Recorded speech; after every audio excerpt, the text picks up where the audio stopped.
Right, here we have the PB32 calendar thumb and wire punch machine. So this is an all-in-one calendar, so it's got the 3-to-1 pitch with the thumb cut in the middle. So we've got some calendars examples here.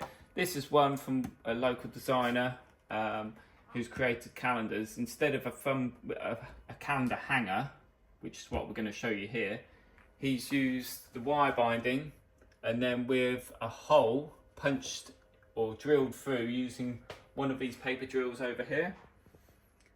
So that is one way of using as a calendar to hang up. Otherwise, we can use the calendar hanger, which is what we're going to show you now with this example, using the PB32-CAL. So this will punch approximately 12 sheets at a time of 80 GSM. It's a case of just pushing the handle down, and as you can see, creates the holes and then the thumb cut. Simple process.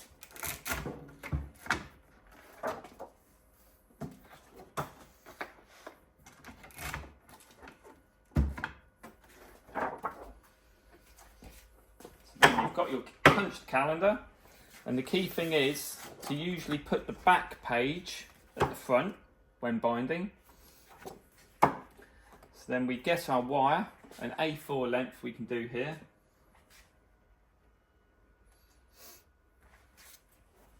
So you've got the wire like so, and then we're going to use the closer at the back here. So you put the wire flush to the jaws.